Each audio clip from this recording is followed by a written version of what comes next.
Yo, I got a ridiculous hat! Welcome to the month of heroes. This is the first game of the month. Actually, I think this comes in the second week. So the first Flash game of the month. The games that matter.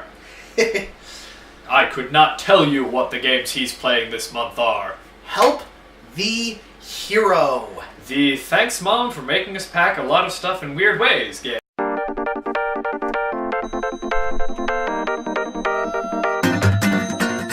This is a strategy organization game. I guess that's... Time management organization. Yeah. That's a weird genre. It's an incredibly stressful game, despite what it may seem like. Great evil has descended upon the world. The world needs a hero to come forth and rescue it. You are that hero's assistant. And you are the most sarcastic, salty little passive-aggressive. He is everything I long to be in life except the looks. The hero runs forth on his journey and he opens up every chest and throws every stupid little piece of loot possible. A rock? What is this? Seriously. Just rock, rock, rock. The rocks don't do anything. He just keeps giving them to bullet. Singular bullet. For anything. Singular bullet. Why, thank you, sir. I'll do so much with this. The enemy is weak against ranged. Here, have 3 empty muskets.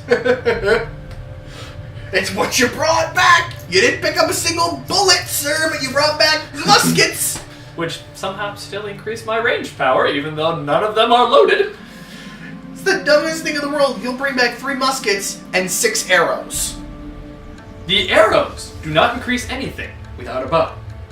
Damn muskets, though. Range. Maybe they're like javelins. Just blunt-headed blunderbusses.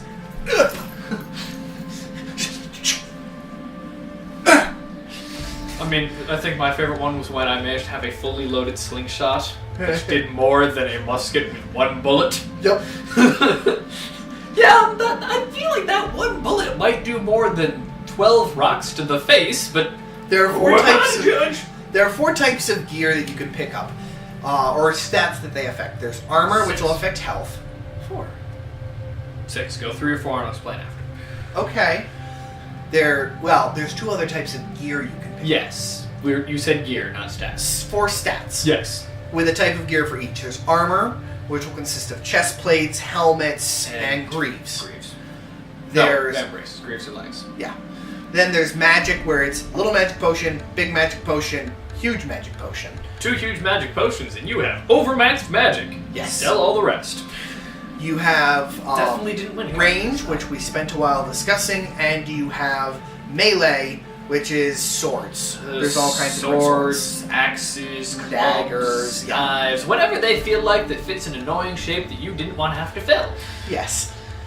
And so as the hero, as he's gathering everything, you have to put it all into this grid so that as much as possible fits. Now there are 2 other types, which are rocks, which are absolutely useless to anything. And cash. Straight money cash. Coins, sacks, and piggy banks. I'm not even sure it's possible to fill a piggy bank.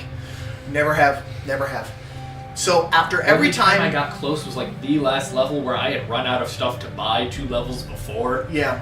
Maybe I was a bit too good at this game, even though every round I'd be going into it like, I don't know about the... Oh, no, never mind, I'm fine. I made it on everything but 1. It's a careful balancing act of how much can you get rid of and how much can you keep, because your grid is never big enough for everything that he grabs. Even if it's stuff even counting stuff you only want, it's not big enough. Right. So when you reach the end screen, after he finishes his journey, you're left with an equip screen for him, where you take the things that you've put in the inventory and you equip them to him to increase his stats. And then you also have 2 options. You can sell anything that you brought back. And then you can buy either more inventory space on him or a bigger grid. And personally, I always focused on a bigger grid. I mean, I tried to stay fairly even through the first level because I knew that there was a bit of a difficulty ramp going into it. Right. I mean, I still upgraded it several times. I think I got him first, honestly. Really? Just because his are cheaper. I guess. So it's like if I had just a little bit of gold, I just put it onto him. I focused on getting the ramp going. After you've equipped him, he'll go into a battle against the monster. And one thing we mentioned when he's tossing it, it's not just, hey, this is a thing you can have to deal with. It's on a conveyor belt. Yes. So half the time you were like, Axe, get back here. I'm gonna need that potion later.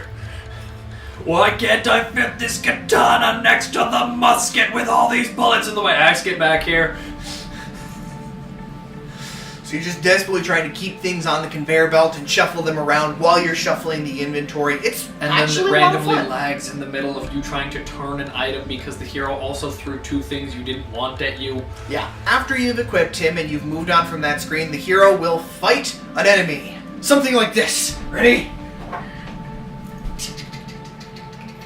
Bang, bang, pop. You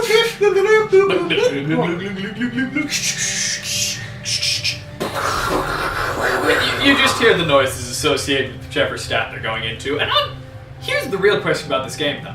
Attack versus attack. Alright, who hit each other in the face harder? Defense versus defense? You can't hurt me! You can't hurt me! You can't! Okay, I'm hurt. How does that one... Why not attack versus defense? Have them run down against each other? But no, it's but then attack again, versus you can't. attack. But then again, you could then argue that range versus defense would work too, and magic would have... Magic's really the only one of those that makes sense. Unless you're shooting bullets out of midair. And then when you win or lose, you make a really sarcastic comment. That was amazing, sir. It was like a small child against a slightly larger child with weapons. Or then just the super sarcastic ones of like, wow, sir, you did everything there. I definitely didn't help at all, even a little bit. It's like, wow, sir, you did so well. I just had to equip you with the greatest and strongest weapons in the land. I'm sure the women back in the village will find an extra hour of their day to swoon over you now.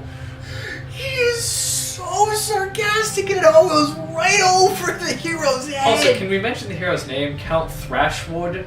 I love that name. The game itself is a lot of fun. I wouldn't want to play it without sound on because sound is a huge part of the humor of the game. Yeah, having played it before without sound, I'm like, yeah, this is a fun game. More because it's different though. With sound the entire time, I'm like... So by all means, check the game out. Just make sure you have sound on. Without the sound, it's a fun game with an interesting and highly unique concept that I haven't seen before. I'm not really sure ever will again either. With sound, it's a great hilarious. Sarcastic in all the right ways. Everything you want from your hero's assistant. So we'll see you in a fortnight with... one screen of heroing. Yes. I haven't played it yet. I have. We definitely didn't do the last 4 of these on all one night. I'm definitely not wearing that shirt for this reason. Bye, people.